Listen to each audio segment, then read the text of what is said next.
आज ये लाखों लोगों को अपने फिटनेस वीडियो से इंस्पायर करती हैं। मेरा लाइफ का जो मोटो था वो था कि हम जीने के लिए नहीं खाते हैं, हम खाने के लिए जीते हैं। फिर मैंने इसके ऊपर सर्टिफिकेशन भी करा हुआ है। मैंने खुद का कैलोरी डेफिशिएंट डाइट प्लान बनाया क्योंकि मेरा उस टाइम जो गोल था वो था फैट लॉस। तो मैंने अपना डाइट बनाया, रोज वर्कआउट करती थी 45 मिनट्स। मेरा क्वेश्चन सिंपल वही था कि 90% लोग सेम टाइप का कंटेंट दे रहे हैं, तो आप ऐसा क्या करेंगे कि आपके ऑडियंस थोड़ा डिफरेंट कंटेंट मिले आपके ऑडियंस को? जो लोग स्टीरॉयड को प्रमोट कर रहे हैं वो एक कंटेंट क्रिएटर है, जो गलत ब्रांड्स को प्रमोट कर रहे हैं वो भी एक कंटेंट क्रिएटर है। वो उनका खुद का सोशल मीडिया प्लेटफॉर्म है, वो कुछ भी प्रमोट कर सकते हैं, वो उनका पॉइंट ऑफ व्यू है। लोगों का ऐसा मानना है कि जितनी भी फीमेल इन्फ्लुएंसर्स है या क्रिएटर्स हैं, वो रीच और व्यूज पाने के लिए अपने बॉडी को काफी ज्यादा एक्सपोज करती हैं। जहाँ तक बात आई कपड़ों की, बात आई नॉर्मल हम लोग जिम टाइट्स वगैरह टी शर्ट्स वगैरह पहनते हैं। तो अब कोई भी लड़की जिम जा रही है तो जो जिम वेयर है वही पहनेगी, वो सूट सलवार पहन के तो जाके जिम करेगी नहीं। मैं स्मोक करता हूँ पर मैं 30 मिनट कार्डियो भी करता हूँ, तो क्या मेरा स्टेमिना मेंटेन रहेगा?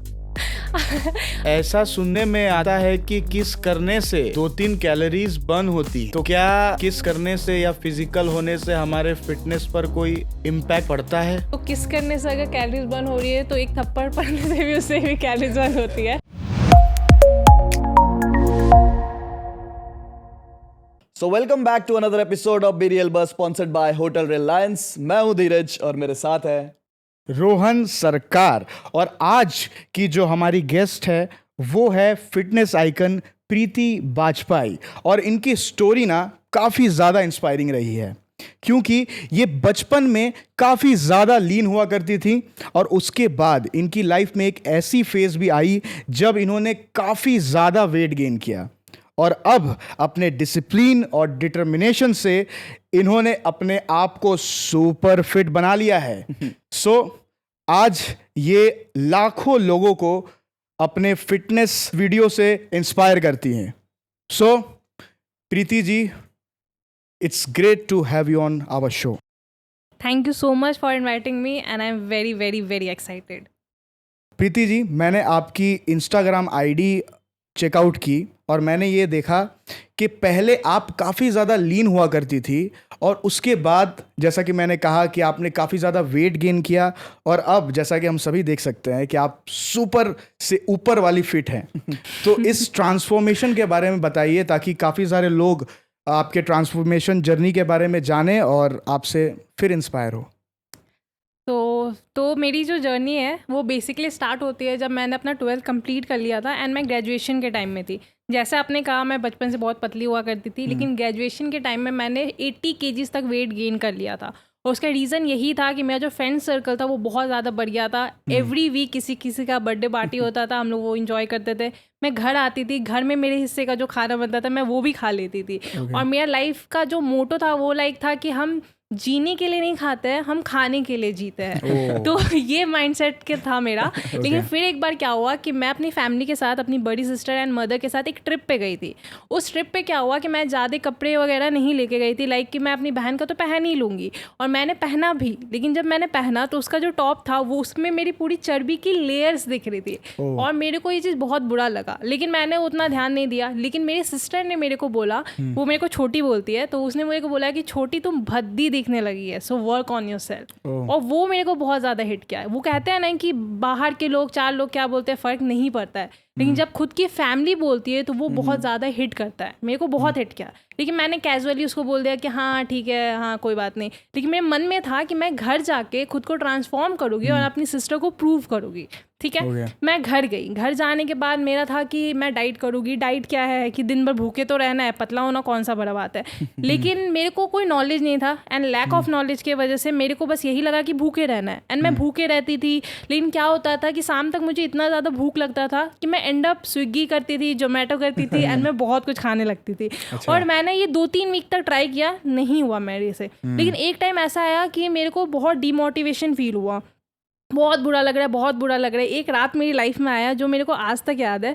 उस दिन मैं बहुत रो रही थी, बहुत डिमोटिवेटेड फील कर रही थी। मेरे को ऐसा सुसाइडल थॉट्स आने लगे थे। वो जो डिप्रेशन वर्ड होता है ना, मैंने उस चीज़ को फील किया है। ये बहुत बड़ा वर्ड है, लेकिन मैंने उस चीज़ को फील किया है। तो मैं आज आप लोगों के साथ शेयर कर रही हूँ।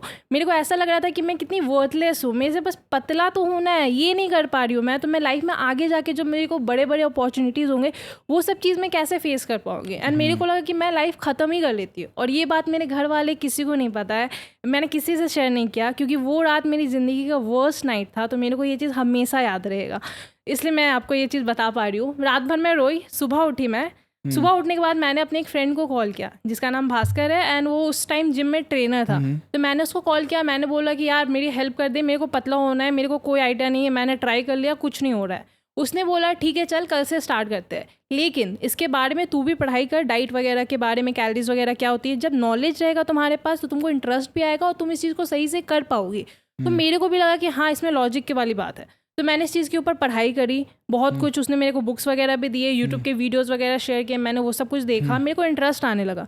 फिर मैंने इसके ऊपर सर्टिफिकेशन भी करा हुआ है, मैंने इसके ऊपर सर्टिफिकेशन किया, मैंने खुद का कैलोरी डेफिशिएंट डाइट प्लान बनाया, क्योंकि मेरा उस टाइम जो गोल था वो था फैट लॉस। तो मैंने अपना डाइट बनाया, रोज़ वर्कआउट करती थी 45 मिनट्स टाइम निकाल के, नो मैटर वॉट। क्योंकि वो बोलते हैं ना कि जो मोटिवेशन की आग होती है वो जलती है बुझती है, जलती है बुझती है, लेकिन जो डिसिप्लिन की आग होती है ना वो जलते रहती है। तो मेरे अंदर वो था कि इस बार मेरे को प्रूफ करना है, नो मैटर वॉट।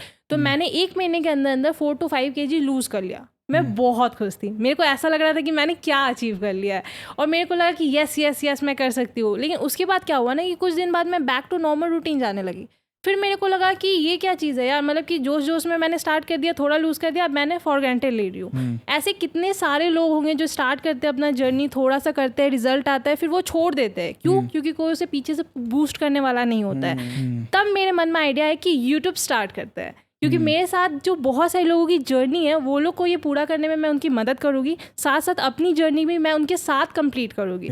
इसलिए मैंने अपने चैनल का नाम लगा फिटनेस जर्नी। एंड मैंने अपने पहले वीडियो में ये चीज़ बोला भी है कि ये मेरी जर्नी नहीं है, हम सबकी जर्नी है, इसलिए इस चैनल का नाम फिटनेस जर्नी है। और दूसरा रीज़न ये भी था कि उस टाइम मैंने बस 4 to 5 kg ही लूज़ किया था, तो वो मुझे पता था, लेकिन मेरी बॉडी को नहीं पता था। तो मेरी बॉडी उस समय भी चबी ही थी, लेकिन मैं फिर भी वीडियो बना रही थी ताकि जो 4 लोग होंगे ना, जो वो ट्रोलर्स होते हैं, वो आके मुझे बोलेंगे कि अरे तू तो खुद मोटी है, तू मुझे क्या सिखा रही है। तो मेरे अंदर वो क्रिटिसिज्म जो हिट करेगा तो मैं और अच्छा करूँगी एंड मैं खुद को ट्रांसफॉर्म कर पाऊँगी। तो ये दूसरा रीज़न था। चैनल तो मैंने स्टार्ट कर लिया, 3 महीने के अंदर अंदर मैंने 16 kg वेट लॉस भी कर लिया। लेकिन जब हमने चैनल स्टार्ट किया तो बहुत प्रॉब्लम आई। सबसे पहला प्रॉब्लम था हमारे पास कैमरा नहीं है।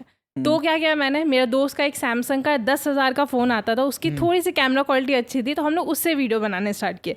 दूसरा प्रॉब्लम आया, माइक नहीं है। तो माइक के लिए वो 200-300 वाला जो वायर वाला माइक होता है, हमने वो खरीदा। मेरे अंदर था कि मैं घर से 1 रुपया नहीं लूँगी, जो करना है खुद करना है, क्योंकि ये डिसीजन मेरा है चैनल स्टार्ट करने का। तो फिर ये दूसरा प्रॉब्लम था। एंड तीसरा सबसे बड़ा प्रॉब्लम था, वीडियो बनेगा कहाँ। घर में उतना स्पेस नहीं था, प्लस घर में और लोग फैमिली उस समय आई हुई थी, लॉकडाउन चल रहा था, तो डिस्टर्बेंस होता उनको, मैं वो चीज़ नहीं करना चाहती थी।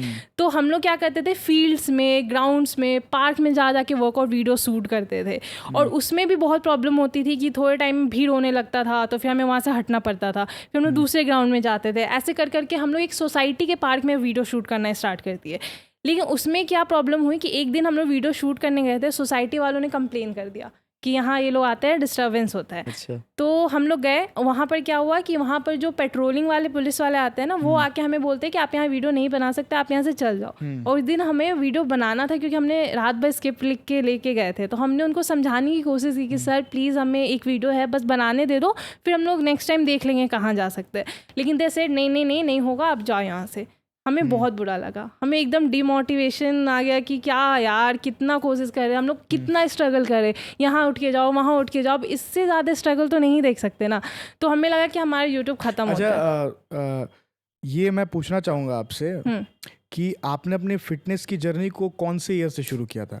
मैंने 2020 के लॉकडाउन में मई में मेरा पहला वीडियो गया था, 5 मई को। मतलब लगभग 4 साल का वक्त। तो अगर कोई इंसान पहले, मतलब अगर मान के चले कि थोड़ा फैट है, 80 kg का है या 90 kg का है, कोई अगर वुमेन को ही लेके चले, तो उसको ट्रांसफॉर्म करने में 4 साल का वक्त लग जाएगा? नहीं, 4 साल का वक्त नहीं लगेगा। आपका अगर डिपेंड करता है कि आपका गोल क्या है। बहुत लोग का बॉडी टाइप अलग होता है, लाइफस्टाइल अलग होता है, फूड ईटिंग हैबिट्स अलग अलग होते हैं।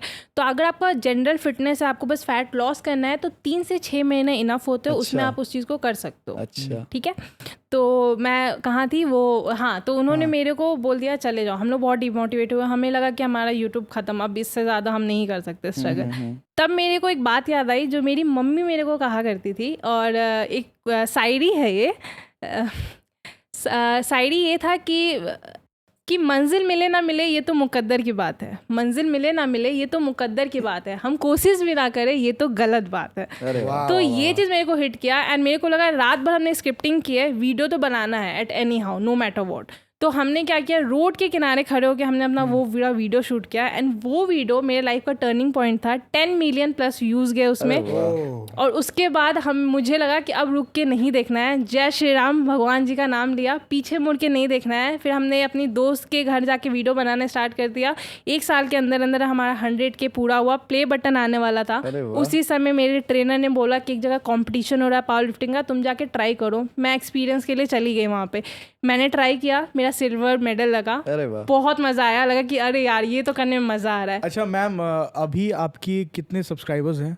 अभी मेरे 5 लाख प्लस सब्सक्राइबर है यूट्यूब में। 5 लाख प्लस है तो कम से कम यार 50,000 तो हमें सब्सक्राइब कर ही दो, इनके जितने भी फैंस और जितने भी व्यूअर्स हैं। और ये जो 10 मिलियन जो व्यूज गया था वो यूट्यूब में गया था, इंस्टाग्राम में गया अच्छा, था। यूट्यूब उस समय में गया था। इंस्टाग्राम नहीं स्टार्ट हुआ था, उस समय फुल यूट्यूब चल रहा है मेरा। तो अगर मतलब जो वॉच आवर आपका था वो उस टाइम पे वो भी मोनेटाइज हो गया मेरा मोनेटाइज चैनल, होते हैं, उसके इसके बाद वजह से अर्निंग भी वहीं से शुरू हो गई हाँ थी। वहीं से शुरू हो गई। अरे वाह, कितने पैसे कमाए आपने?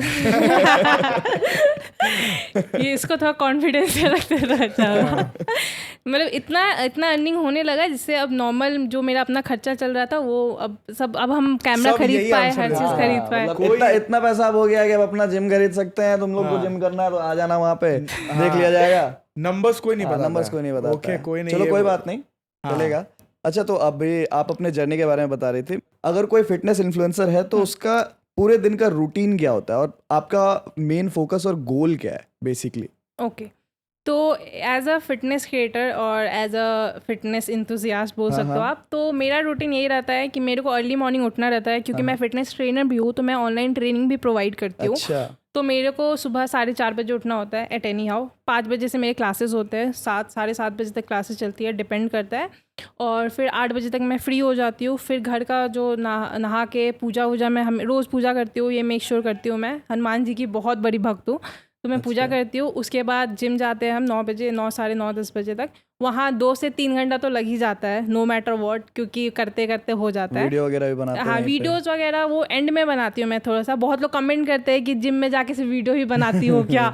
तो मैं उनको बता दूँ, मैं जिम में जाके सिर्फ वीडियो नहीं बनाती हूँ। अपना प्रॉपर वर्कआउट फिनिश करने के बाद जो कंटेंट मैं डिसाइड करके जाती हूँ वो मैं बनाती हूँ वहाँ पे। सबसे बड़ा तमाचा तो आपका ट्रांसफॉर्मेशन ही है आपके सोशल मीडिया पे, जो लोग भी ये कमेंट कर रहे हैं आपके लिए। Thank you. तो उसके बाद वो होता है, फिर घर आते हैं, फिर अपने डाइट का जो लंच होता है, ब्रेकफास्ट करके मैं जाती हूँ। फिर आके मैं अपना लंच जो मम्मी प्रिपेयर करके रहती है उसमें अपना डाइट के हिसाब से मैं अपना लंच करती हूँ। उसके बाद फिर थोड़ा बहुत टाइम पास होता है, उसके बाद फ़ोन वगैरह। फिर शाम में मेक श्योर करती हूँ कि एवरी डे शाम में 4 बजे तक मैं अपना रील अपलोड कर दूँ, तो वो एडिट करके वो अपलोड होता है। इन केस अगर मुझे यूट्यूब के लिए वीडियो शूट करना होता है तो वो आफ्टरनून में हम लोग शूट कर लेते हैं। नेक्स्ट डे पूरा एडिटिंग चलता है। उसके बाद फिर शाम में क्लासेस होती है मेरी 2 घंटे की, वो क्लासेस करती हूँ। फिर रात में डिनर करके सो जाती हूँ। और घूमना उमना भी होता है, तो वो शाम में मैं जब वीडियोस बना लेती हूँ तो उसके बाद दोस्तों के साथ थोड़ा बहुत। सो ये जो आप रूटीन फॉलो करती हो, तो आई गेस आपकी ये रोज की रूटीन होगी, तो कभी आप बोर नहीं फील करती कि यार क्या लाइफ है? पहले कितने मस्त छोले भटूरे बाहर के खाने में खाती थी और आज रोज मुझे ये रूटीन फॉलो करनी पड़ती है। चिकन वेजिटेरियन है आप? नॉन वेज हो तो फिर तो मतलब जो आजकल लोग खाना पसंद करते हैं, जितने भी जंक फूड है या बाहर की जितने भी डिशेस होती हैं, तो आप वो सब अब आई गेस नॉर्मल डेज में तो नहीं खाती होंगी। एक्सपेक्ट जो आपके चीट डे में आप खा सकती होंगी शायद। मेरे को भूख लग रहा है जब सुन के। So, आपको कभी बोरिंग फील नहीं होता? देखो, मेरे को बोरिंग फील नहीं होता है, क्योंकि पहले मैं कुछ कर नहीं रही थी, मैं जिंदगी ऐसे वेस्ट हो रहा था। मैं अब वो कर रही हूँ जिसमें मुझे मजा आ रहा है, और पैसे मिल रहे हैं। एक प्लस पॉइंट, उसमें कोई डाउट नहीं है। लेकिन मैं आज वो कर रही हूँ जिसमें मुझे मज़ा आ रहा है। अगर मुझे इसमें पैसे नहीं भी मिलते हैं ना, जिम जाने के मुझे पैसे नहीं मिलते हैं, कंटेंट बनाने के पैसे मिलते हैं, चलो मान लेती हूँ, लेकिन मैं अब वो कर रही हूँ जिसमें मुझे मज़ा आ रहा है। एंड सेकेंड थिंग, इससे ये जिम करने के बाद आप फिजिकली नहीं मेंटली भी स्ट्रांग होते हो, तो आपका माइंडसेट अलग होता है एंड आप खुश रहते हो दिन भर। आप भी अगर आप भी जिम जाते होगे तो आपको पता होगा, जिम करने के बाद एक अलग मोटिवेशन मिलता है, अलग खुशी मिलता है। तो मैं आज वो कर रही हूँ जिसमें मुझे मज़ा आ रहा है, तो मेरे को ये आज तक कभी बोर फील नहीं हुआ। और जहाँ तक आप बोल रहे हो बोरिंग फूड फूड्स की, तो मैं आपको एक मिथ्स क्लियर कर देती हूँ कि जिम वालों के बोरिंग फूड्स नहीं होते। इनफैक्ट हम लोग और टेस्टी मील्स बना के खिला सकते हैं। आप बोलोगे तो कभी घर आना तो मैं हाँ, आपको तो बना के मैं तो खिलाऊंगी। खाने के लिए तैयार रहता हूँ टेस्टी मील्स, हाँ, तो मैं बिल्कुल, आऊँगा। बिल्कुल। तो आप मेरे को ये चीज बताओ प्रीति कि अगर जो ट्रांसफॉर्मेशन जर्नी होती है उस बीच में कॉन्फिडेंस का क्या रोल रहता है? लाइक लास्ट में जाके जो कॉन्फिडेंस बिल्ड होता है उससे पहले तक का जो कॉन्फिडेंस और एटीट्यूड होता है उसमें क्या क्या डिफरेंस आती है उस जर्नी के दौरान में? देखो बहुत डिफरेंस आती है, क्योंकि आप जितना भी बोलो कि मुझे फ़र्क नहीं पड़ता, मुझे हिट नहीं करता, कोई मुझे मोटा बोल दे रहा है तो, लेकिन पड़ता तो है। कोई बोलेगा वो हिट तो करता है। हम लोग इग्नोर करने के लिए उस बात को बोल देते कि हाँ हाँ ठीक है जाओ ना, मैं तो खाते पीते घर का हूँ एंड ऑल दैट, लेकिन वो हिट करता है। एंड अंदर से मन करता है यार इतने प्यारे प्यारे ड्रेसेस हैं, मैं भी पहनती, लेकिन मेरे चर्बी दिख रही है, मैं कैसे पहन सकती हूँ, कैसे कैरी कर सकती हूँ। कॉन्फिडेंट की बात कर रहे हो तो बहुत कॉन्फिडेंस आता है जब आप खुद को एक ट्रांसफॉर्म कर लेते हो, खुद का एक बेटर वर्जन देखते हो, तो आपको भी लगता है भाई क्या क्या बन गए हैं हम, मतलब इस चीज़ को मेंटेन करके रखना है। तो ये जो कॉन्फिडेंस होता है वो जब आप खुद को ट्रांसफॉर्म करोगे तब भी आएगा। और जो लोग बोलते हैं ना कि जो आपके अच्छे दोस्त होते हैं वो आपको सच बोलेंगे कि अगर कोई बोलते हैं ना कि बॉडी शेमिंग नहीं करना चाहिए, मेरे हिसाब से करना चाहिए, खुद के दोस्तों के जो ज़रूर करने चाहिए ताकि उनको हिट हो वो चीज़। और यहाँ जब लगता है ना तो लोग तो ट्रांसफॉर्म कर ही लेते हैं। अभी आप काफ़ी ज़्यादा एकदम मतलब आसान शब्दों में कहे तो आप सुपर फिट हो गई हैं। तो क्या आपकी दीदी अभी जिम करती हैं? हाँ वो जिम करती है, रेगुलर नहीं है, लेकिन उसके अंदर भी वो मोटिवेशन आ जाता है। अब मुझे देख देख के वो बोलती है कि हाँ अब तुम करती है छोटी, हमको भी करना है, तो हमको भी आप फिट लोगों होना में है। हेल्दी कंपटीशन चलती हाँ है या वो नहीं? तो चलता है, वो तो होना ही होना है। क्या उनको जिम जाने के पैसे मिलते हैं? नहीं जिम जाने के पैसे तो नहीं मिलते हैं, उसे देने पड़ते हैं, लेकिन वो मेरे जो जिम है वहाँ जरूर आ जाती अब है। जरूर सोचते हो कि उस समय सजेशन नहीं देना चाहिए था, अभी छोटी ज्यादा पैसा कमा रही है। नहीं नहीं, वो मेरे पे बहुत ज़्यादा प्राउड है एंड वो बहुत खुश है। वो पहले भी मेरे को यही बात बोलती थी कि छोटी अगर तुम खुद को ट्रांसफॉर्म कर लेगी तो सबसे ज़्यादा खुश हम ही होंगे। एंड आज भी वो ना भी बोले तो मुझे पता है कि वो बहुत खुश है कि हम इतना अच्छा ग्रो कर रहे हैं। जोक्स अपार्ट, आई थिंक ये जो क्रेडिट है कहीं ना कहीं आपकी दी को भी जाता है, बिल्कुल, जो भी बिल्कुल। आपकी लाइफ में ट्रांसफॉर्मेशन आई है। Completely. सो उनको भी मैं थैंक्स कहना चाहूँगा। अपार्ट फ्रॉम दिस क्वेश्चन, मैं एक क्वेश्चन आपसे पूछना चाहूंगा प्रीति। लाइक अभी जो फिटनेस इंडस्ट्री में इन्फ्लुएंसर्स हैं वो 90% ऑलमोस्ट सेम कंटेंट देते हैं। ठीक है, लाइक अगर आपको बाइसेप ग्रो करना है तो बाइसेप कर्ल कर लो, बैक बनाना है तो लैट्स पुल डाउन मार लो। तो इस इंडस्ट्री में रह के आप अपने ऑडियंस को कैसे थोड़ा सा डिफरेंट कंटेंट देंगी, मोटिवेशन और लाइक थोड़ा सा फिटनेस के बारे में इन्फॉर्म करके? तो क्या आप करेंगे जिससे आपका कंटेंट थोड़ा डिफरेंट हो? देखो इंस्टाग्राम में ये है ना कि वो वैसा रील चलता है जिससे लोग रिलेट कर सके। तो अगर आप उसको एक एंटरटेनमेंट तरीके से प्रोवाइड करोगे तो वो उस चीज़ को एंजॉय भी करेंगे, रिलेट भी करेंगे एंड बहुत कुछ सीखेंगे भी। एंड जहाँ तक आप बात कर रहे हो कि एक रिपीटेटिव रील होती है कि अगर आपको बाइसेप मारना है तो बाइसेप कर्ल कर लो, लैट पुल डाउन करना है, बैक मारना है तो वो कर लो, तो कहीं ना कहीं वही इफेक्टिव भी होता है एंड वही रियल भी। अब मैं बोलूँगी लैट पुल डाउन ऐसे नहीं है, आप ऐसे मार लो, तो वो मसल तो हिट करेगा नहीं। तो जो बोरिंग है वो बोरिंग वर्कआउट से ही आपको बॉडी बनने वाला है। आप कुछ एक्स्ट्रा ऑर्डिनरी क्रिएटिविटी बनाने जाओगे तो उससे आपका बॉडी नहीं बनने वाला है, क्योंकि वो सही मसल हिट नहीं होगा, आपको इंजरी वगैरह भी हो सकती है। तो जो ओल्ड इज़ गोल्ड बोलते हैं ना, वही चीज़ है। भले आपकी जो कंटेंट है उसको आप क्रिएटिवली प्रेजेंट कर सकते हो, फ़नी तरीके से, इंटरटेनमेंट से समझाओगे तो लोग जल्दी समझ जाते हैं। अगर पढ़ाने बैठ जाओगे तो लोग को वो बोरिंग लगने लगता है। मेरा क्वेश्चन सिंपल वही था कि 90% लोग सेम टाइप का कंटेंट दे रहे हैं, तो आप ऐसा क्या करेंगे कि आपके ऑडियंस थोड़ा डिफरेंट कंटेंट मिले आपके ऑडियंस को? मैं कोशिश करूँगी कि मैं उस अपने कंटेंट को थोड़ा सा इंटरटेनिंग बनाऊँ, थोड़ा सा रिलेटेबल बनाऊँ, जिससे लोग देखें और सीखें, अरे हाँ मेरे साथ भी यही होता है, और उस चीज़ से सीख के वो खुद को ट्रांसफॉर्म कर सके। अच्छा, तो प्रीति, मैं आपसे ये पूछना चाहूँगा कि आजकल ऐसा मानना है कि जो फीमेल्स होती हैं, जितने भी जिमर्स हैं, तो लोगों का ऐसा कहना है कि जब एक फीमेल जिम जाती है और एक्सेसिव वेट ट्रेनिंग करती है तो उनकी जो बॉडी स्ट्रक्चर है वो बहुत ज़्यादा मैनली हो जाती है। तो आपका क्या कहना है इस पे? मेरा कहना ये है कि क्या कभी आपको देख लो। मेरे को देख लो, क्या मैं आपको मैनली लगती हूँ? मैं नहीं, 2.5 बिल्कुल साल नहीं। से जिम कर रही हूँ, नहीं। और कोई भी लड़की मैनली कितना भी हैवी लिफ्ट कर ले, मैं डेडलिफ्ट वगैरह, एसपीडी, पावर लिफ्टिंग खेलती हूँ, मैं कितना भी लिफ्ट कर लूँ, मैं लड़कों जैसा बॉडी या मसल्स ग्रो नहीं कर सकती, क्योंकि लॉजिकली भी मैं आपको बता दूँ, हमारे बॉडी में जो हार्मोन प्रेजेंट होता है इस्ट्रोजन, वो लड़कों के बॉडी में होता है टेस्टोस्टेरोन, जो उन्हें हैवी मसल बिल्ड करने में हेल्प करता है। तो जो हमारे बॉडी में ना की मात्रा में प्रेजेंट है, तो हमें तो बहुत ज़्यादा डिफ़िकल्टी होगी मैनली बॉडी बनाने में। एंड जहाँ तक आप देखते हो बहुत सारी गर्ल्स की कि वो मस्कुलर लड़कों की तरह देखती है, वो प्रोफेशनल बॉडी बिल्डर्स होती है जिन्होंने इंजेक्ट किया होता है टेस्टोस्टेरोन, जिनके वजह से उनकी जो बॉडी होती है वो मैनली दिखती है। तो बीइंग अ नॉर्मल गर्ल, अगर आप नॉर्मल फिटनेस कर रहे हो या पावर लिफ्टर या कुछ भी हो, हैवी लिफ्ट भी कर रहे हो, तो आप कुछ भी कर लो, आप मैनली नहीं दिख सकते।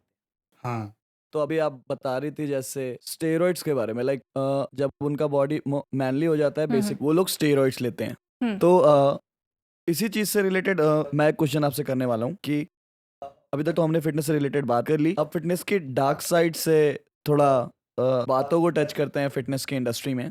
तो जो भी इन्फ्लुएंसर्स आज के टाइम पे, मैंने बहुत सारे ऐसे रील्स देखे हैं जो लोग स्टेरॉइड्स को प्रमोट करते हैं और गलत गलत ब्रांड्स को प्रमोट कर रहे हैं, उनके बिहाफ में आप क्या कहना चाहेंगे? लाइक आपका व्यूज क्या है? क्योंकि अंकित बिहानपुरिया को अगर हम लोग लेकर चलें तो वो एक ऐसे इन्फ्लुएंसर थे जिनने एक फिटनेस सीरीज स्टार्ट करी और लोगों को डिसिप्लिन सिखाया बेसिकली। पर अभी के टाइम अगर आप सोशल मीडिया खोलकर देखो तो कोई कह रहा है कि मैगी खाओ, कोई कोई कह रहा है कि आप कॉन्डम का यूज करो, बहुत सारे आपको ऐसे रील्स मिले होंगे, ठीक है? तो आपका व्यूज क्या है इस चीज में? तो सबसे पहले तो आपका जो सवाल था कि ये लोग आजकल मैगी खा के बॉडी बना लो, ये वो, तो आपको भी पता है कि वो एंटरटेनमेंट के लिए हो रहा है कि उनकी व्यूज़ और लाइक्स एंड जो भी है बढ़े।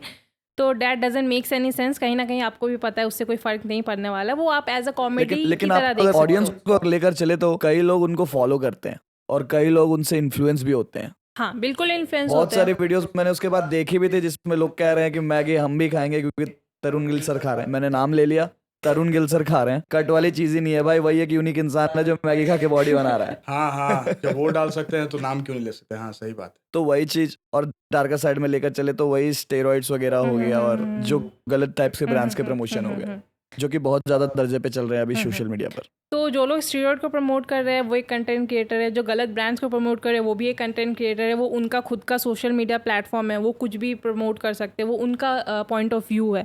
मेरा पीओवी यही है कि मुझे पता होना चाहिए कि मैं क्या प्रमोट कर रही हूँ। पहली बात तो मैं स्टीरॉयड कभी नहीं प्रमोट की हूँ आज तक, तो मैं ऑफकोर्स करूँगी भी नहीं, हमेशा मैं इसके अगेंस्ट रही हूँ। अनटिल अनलेस आप प्रोफेशनली इस चीज़ को ले रहे हो, एज ए बॉडी बिल्डर आप प्रोफेशनली हो, तो आप डॉक्टर के अंडर ये सब चीज़ होता है, आपका प्रॉपर टेस्टिंग वगैरह सब कुछ चलता है। लेकिन एज अ शौक की तरह आप ले रहे हो तो ये बहुत ही ज़्यादा गलत है, वो नहीं करना चाहिए। दूसरा, गलत ब्रांड्स को प्रमोट करना, तो आज तक मैंने जितने भी ब्रांड्स को प्रमोट किया हुआ है सारे रिनाउंड ब्रांड है, प्लस मैंने सारे सप्लीमेंट्स खुद खाती हूँ, तो मैं उस चीज़ को प्रमोट करती हूँ जो मुझे लगता है जो चीज़ सही होगा। तो इसमें मेरा पीओवी यही है कि आप एज अ कंटेंट क्रिएटर आपको पता होना चाहिए कि आप क्या प्रमोट कर रहे हो या आप किस चीज़ से ऑडियंस को क्या वैल्यू प्रोवाइड कर रहे हो अपने कंटेंट से। जी, क्योंकि आपके व्यूअर्स आप पर काफ़ी ज़्यादा बिल्कुल। ट्रस्ट करते हैं। बिल्कुल सो आप ट्रस्ट ब्रेक नहीं करना चाहती?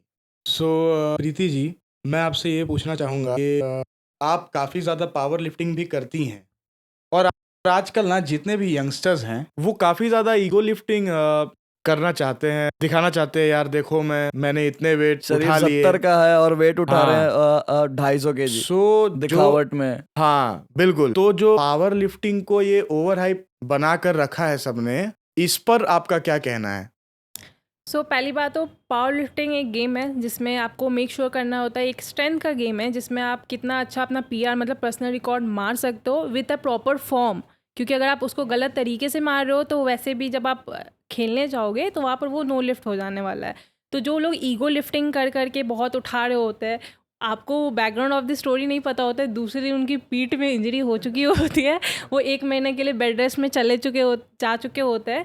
तो आपको मेक श्योर करना है कि वो जो आप सोशल मीडिया का इतना हाइप देख रहे हो कि मैं 2.5 किलो उठा रहा हूँ, मैं 75 किलो का हूँ और ये वो सब सिर्फ हाइप बनाने के लिए, उसके बाद आपको बहुत मेजर इंजरी हो सकती है। अगर कोई इसको कर रहा है तो मेक श्योर कीजिए कि ये चीज़ मत कीजिए। आप प्रॉपर गाइडेंस के अंदर ही अगर आप हैवी लिफ्ट कर भी रहे हो तो एंड मेक श्योर करो कि आप सही फॉर्म सही तरीके से इसे परफॉर्म करो। बिल्कुल, और हेडफोन लगा के ठुकरा के मेरा प्यार मेरा इंतकाम भाई, देखेगी ये- और वो सब मत करो यार। ये जो ईगो लिफ्टिंग ज्यादातर होती है ना, ये लोग वो लोग होते हैं जो नॉर्मल 10 केजी मारते हैं लेकिन आसपास किसी लड़की को टहलते देख लिया तो लगा लिया 70 kg। वाओ, ले तेरी अपनी कहानी बता रहे क्या? फालतू बकवास नहीं, सच बात है ये। सच बात है ना? हाँ मुझे पता था। और दूसरा चीज़ जो आपने पूछा कि पावर लिफ्टिंग बहुत ज़्यादा हाइप्ड हो चुका है, हाँ ये बहुत ज़्यादा हाइप्ड हो चुका है। आप जिसको देखो आप देख रहे होंगे वो पावर लिफ्टर है, पावर लिफ्टिंग खेल रहा है। तो मैं आपके ऑडियंस को बता देना चाहती हूँ, सबसे पहले तो पावर लिफ्टिंग में आपका कोई करियर नहीं है, क्योंकि ना ही ये कॉमनवेल्थ में इंक्लूडेड है। अगर आपको कॉमनवेल्थ खेलना ही है तो आप वेट लिफ्टिंग ट्राई कर सकते हो, पावर लिफ्टिंग बिल्कुल भी इसमें इंक्लूडेड नहीं है। प्लस इसमें आपका खुद का खर्चा लगता है। व्हाट इसमें is the difference between power lifting and weight lifting? Power lifting में होता है कि आपको स्क्वाट, बेंच, डेड ये तीनों का अपना पीआर मानना होता है। एंड वेट लिफ्टिंग में होता है कि आप पूरा उठा के वो जो कर रहे होते हो वो आपका वेट लिफ्टिंग में काउंट होता है, ठीक है। तो वो कॉमनवेल्थ में खेला जाता है, लेकिन पावर लिफ्टिंग कॉमनवेल्थ में नहीं इंक्लूड किया गया है। तो आपको मेक श्योर करना है कि अगर आप पावर लिफ्टिंग खेल रहे हो तो आपके पास बहुत पैसे है, या फिर आप बहुत शौक में खेल रहे हो। जैसे मैं खेलती हूँ, मेरे को मज़ा आता है खेलने में, मेरे को स्ट्रॉन्ग फील होता है, मैं हैवी लिफ्ट करती हूँ, तो मेरे पास पैसा है, मैं खेल सकती हूँ। रजिस्ट्रेशन फ़ीस वहाँ पे चार्ज करता है, आपका अपना पर्सनल डाइट का अपना पैसा लगता है। अगर आप कहीं खेलने जा रहे हो, स्टेट खेलने जा रहे हो, नेशनल खेलने जा रहे हो, आपका खुद का पैसा लग रहा है वहाँ पर, एक एक रुपया। गवर्नमेंट आपको हेल्प नहीं करती है। दूसरा चीज़, वहाँ पर बहुत कुछ होता भी है पॉलिटिकली। आप अगर आप जाओ तो वहाँ पर आपको समझ में आएगा। बहुत लोग वहाँ पर आपको नहीं पता चलता है, वो इन्हेंस्ड भी रहते हैं। तो यहाँ आपके साथ ये चीटिंग होती है एक तरीके से, क्योंकि आपको पता नहीं रहता है। और वहाँ पर टेस्ट वगैरह होते हैं नेशनल्स में, डोपिंग टेस्ट होता है, लेकिन उसमें बहुत खर्चा आता है। एक एक इंसान के ऊपर 50,000 के ऊपर खर्चा आता है।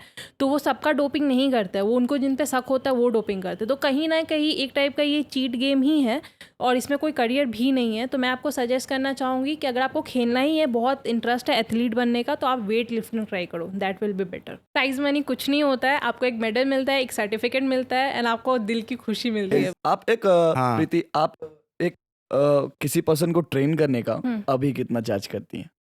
ये तो मैं आप लोगों से शेयर नहीं कर सकती हूँ। आपको से पर्सनल ट्रेनिंग लेना होगा तो आप मुझे इंस्टाग्राम में मैं कांटेक्ट कर तो सकते हो। मुझसे आप पैसे DM me on Instagram, I will share the अच्छा, details. अभी आपने कहा कि पर्सनल ट्रेनिंग, तो मुझे आप फ्री में ट्रेनिंग दे सकती हो क्या? आप आओ मेरे जिम में, मेरे ट्रेनर, अगर मेरे ओनर ने आपको अलाउ किया तो वो आप हाँ, पे मतलब करके आप ना कहना चाहती है। चलो आप सीधा सीधी बोलो, ना नहीं करूंगी मैं। हाँ। नहीं, मैं एज अ फ्रेंड मैं आपको सजेस्ट कर दूंगी कि आप क्या क्या कर सकते हो। प्रॉपर मेरे से पर्सनल ट्रेनिंग लेना हो तो मैंने मेहनत की है, मैं तो चार्ज करूंगी। अरे मैं मजाक कर रहा था प्रीति जी। नहीं, मैं मजाक कर रही हूँ। डाइट मेंटेन करना पड़ता है हाँ, गुरु, बिल्कुल बिल्कुल। और डाइट हर किसी के बस की बात नहीं। तो मेरा एक क्वेश्चन वही था, डाइट से रिलेटेड ही, कि जो लोग कहते हैं कि अच्छा डाइट लेने से इंसान हेल्दी रहता है, ठीक है, और मतलब अंडे खाने चाहिए, कार्ब्स लेने चाहिए, तो एक अच्छा डाइट मने क्या, मतलब एक अच्छा डाइट होता क्या है बेसिकली? लोग कहते हैं कि अच्छा डाइट ले लो हेल्दी हो जाओगे, एक्सरसाइज करो, अच्छा डाइट ले लो, सप्लीमेंट ले लो वेट या मसल गेन करने के लिए। हमें नॉलेज, अगर किसी को नॉलेज नहीं है, लाइक मेरे को थोड़ा बहुत पता है हाँ कि ये प्रोटीन ले सकते हैं, इससे प्रोटीन इंटेक होता है, पूरा हो जाता है। जो स्टार्ट कर रहे हैं, जो बेसिक्स पे हैं, वो मोस्टली सवाल यही करते हैं हर ट्रेनर से कि हम क्या डाइट लेंगे सर। तो अच्छा डाइट क्या होता है? डाइट का मतलब है कि आपका क्या, पहले तो आपका गोल क्या है। आपका मसल बिल्ड करना गोल है, फैट लॉस करना गोल है, वेट गेन करना गोल है, या जनरल फिटनेस है, आपको बस फिट होना है। ये सब पे डिपेंड करता है। आपका जो फूड हैबिट्स है उस पर डिपेंड करता है, आपका जो लाइफस्टाइल है उस पर डिपेंड करता है। तो एक अच्छा डाइट का मतलब बस यही होता है कि आपके डाइट में वो सब सारे न्यूट्रिएंट्स होना चाहिए, basically carbohydrate, protein, good fat, vitamin, minerals, fibre, ये सारी चीज़ होनी चाहिए।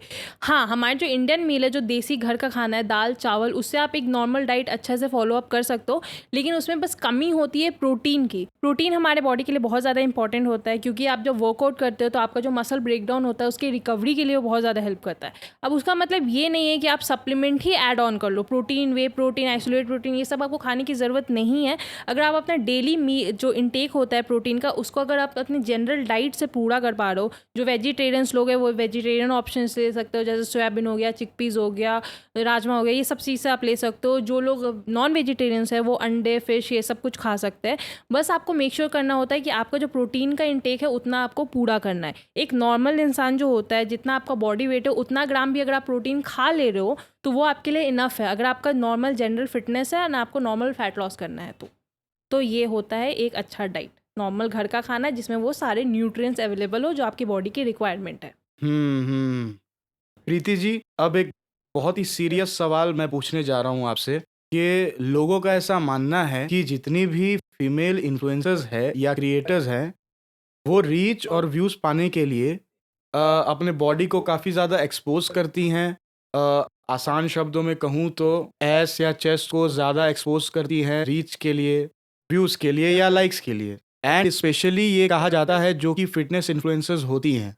सो क्या आप क्या कहना चाहेंगी उन लोगों को जो इस तरह के सवाल उठाते हैं? तो मेरा कहना यही है कि एज अ फिटनेस क्रिएटर आपने बोला कि फिटनेस फीमेल क्रिएटर स्पेशली वो ज़्यादा रिवीलिंग करती है, अपने एस और बूब्स दिखाती है ताकि उनके ज़्यादा लाइक्स एंड व्यूज़ आ जाए। तो ये कैटेगरी ऑफ पर्सन है, जैसे हर इंडस्ट्री में होता है 3 से 4% लोग होते हैं, उससे आप सारे फिटनेस क्रिएटर्स फीमेल क्रिएटर्स को जस्टिफाई नहीं कर सकते।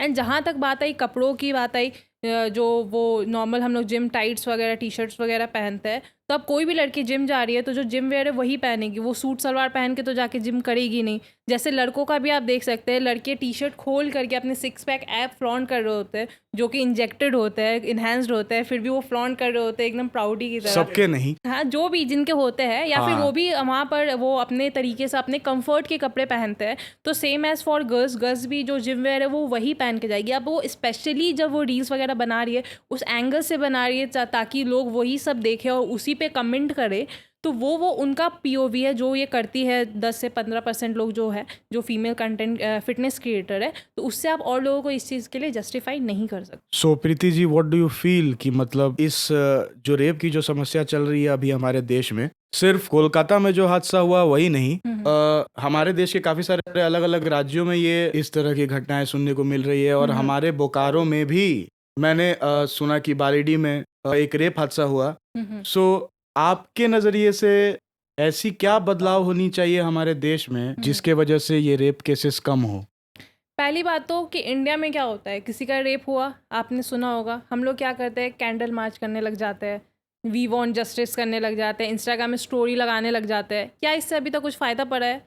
कोई फ़र्क नहीं पड़ा है। अगर फ़र्क पड़ना ही है तो हमें दूसरे कंट्री से ये चीज़ सीखनी चाहिए जो सीधा सुना देता है डेथ सेंटेंस, कैपिटल पनिशमेंट मिलती है लोगों को। तो हमें भी इंडिया में ये चीज़ करना चाहिए क्योंकि ये डेमोक्रेटिक कंट्री है। ऑफ कोर्स आपके लॉज रेगुलेशन सब कुछ है जिसे हमें पूरा करके आना होगा, लेकिन इसका एक यही उपाय है कि अगर हमारी जो लॉ है, जो डेमोक्रेटिक कंट्री है, उसे एक लॉ बनाना चाहिए जिसमें उसे डायरेक्ट डेथ सेंटेंस सुना देने चाहिए। और उसके वजह से अगर ये चीज़ इम्प्लीमेंट होने लग जाएगा एंड ये चीज़ लागू होने के बाद ये चीज़ होने लग जाएगा, तब जाके शायद हम लोग बोल सकते हैं कि ये जो रेप केसेस है शायद कुछ हद तक कम हो जाए।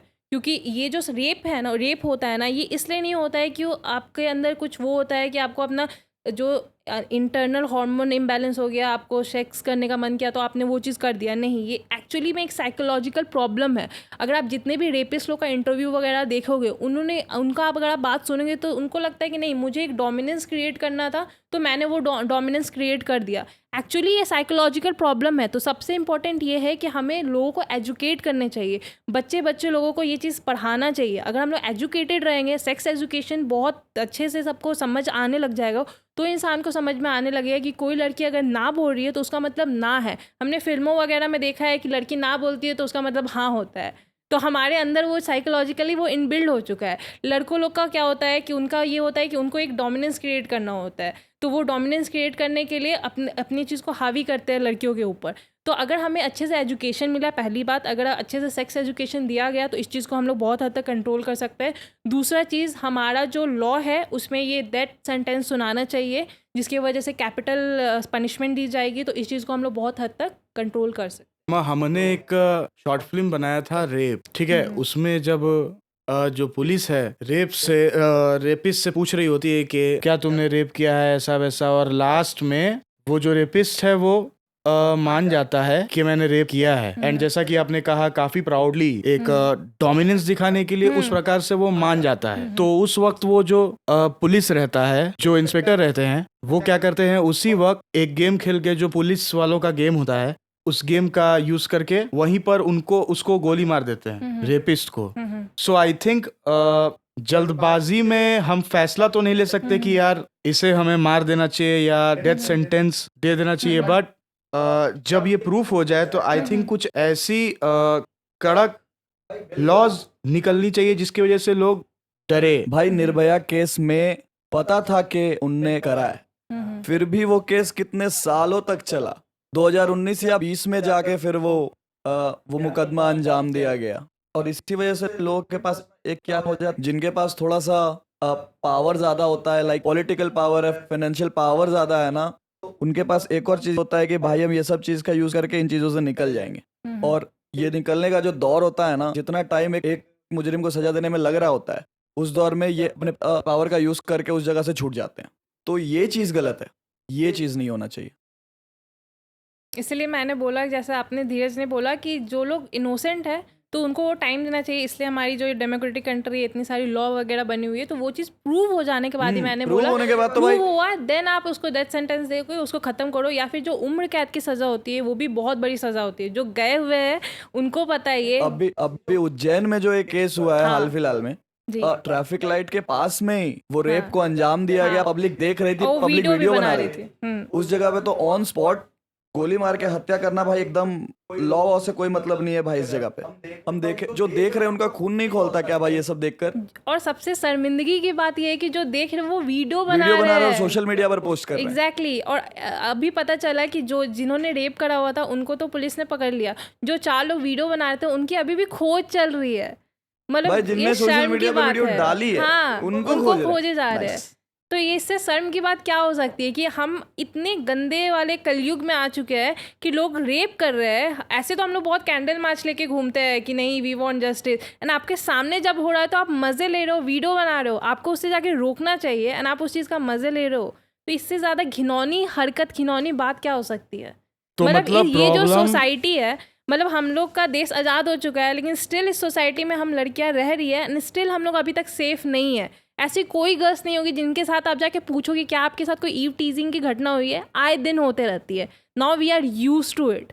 तो इसका सॉल्यूशन क्या निकल के आता है? इसका कोई सॉल्यूशन नहीं है। इसलिए इस सॉल्यूशन मैं बोल रही हूँ कि जब ये चीज़ प्रूव हो जाए तो या तो उनको उम्र कैद की सज़ा दे दो या तो उन्हें फांसी में लटका दो। मतलब जो प्रॉब्लम है वो सिर्फ लॉज में निर्भर नहीं करती, हमारी समाज और सोच की वजह से भी ये जो अभी समस्या चल रही है हमारे देश में, इसको भी बहुत ज़्यादा क्रेडिट जाता है। बिल्कुल। हम लोग तमाशा देख रहे होते हैं। ऐसे तो कैंडल मार्च लेके घूमते कि मेरी बहन के साथ होगा तो मैं ये करूँगा वो करूँगा, और जब हो रहा होता है तो बैठ के वीडियो बना के मज़े ले रहे होते हैं। फॉरवर्ड हो रहा होता है ये वीडियोस। इससे ज़्यादा शर्म की बात क्या होगी? तो प्रीति, अभी तक तो बहुत ज़्यादा मज़ा आ रहा है हमको आपके साथ बातचीत करके। अभी हम लोग कुछ कमेंट के सेक्शन में भी जाने वाले हैं, और ये कमेंट सेक्शंस जो है एक छोटा सा गेम आप इसको मान के चल सकती हैं, और ये game sponsored by hotel Reliance है। तो चलिए हम लोग शुरू करते हैं। कुछ आपके ही फोटोज पे और कमेंट्स हमने पढ़े हैं और उन सारे कमेंट्स को हम लोग यहाँ पर लेकर आए हैं। तो जो आप ट्रोल समझे या फिर आप इनको आप मिथ समझे, तो आप इनके जो भी कमेंट्स हैं उनको क्लियर करें।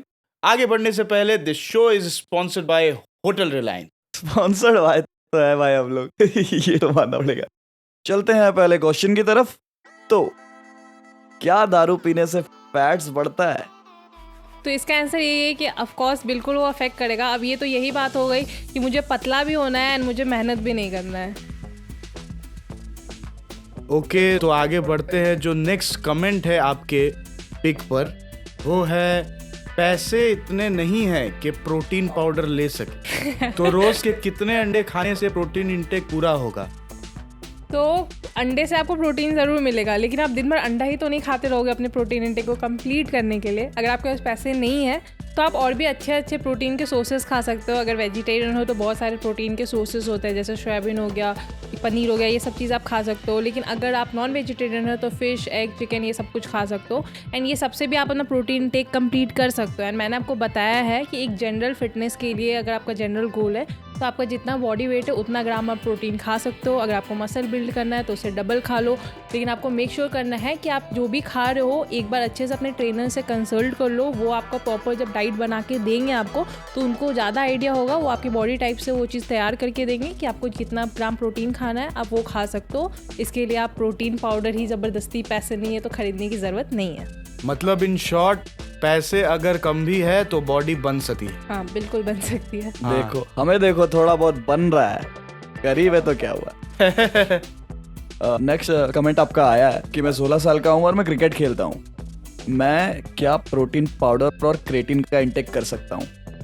ओके, तो बिल्कुल कर सकते हो, क्योंकि प्रोटीन पाउडर का मतलब ये बहुत ज़्यादा हवा है कि बहुत लोग सोचते हैं कि नहीं नहीं ये नेचुरल नहीं है, प्रोटीन जो लेते हैं उसको वो स्टेरॉइड से कंपेयर कर देते हैं। तो मैं आपको बता दूं कि हम लोग क्या होता है, हमारा जो नॉर्मल इंडियन डाइट है उसमें प्रोटीन की बहुत कमी होती है, जिससे हमारा प्रोटीन इंटेक जो होता है डेली का वो हम पूरा नहीं कर सकते। तो आप बिल्कुल प्रोटीन पी सकते हो, बस आपको बॉडी बनाना है उसके लिए नहीं, एक नॉर्मल आपके फिट रहने के लिए भी आपको प्रोटीन की ज़रूरत पड़ती है।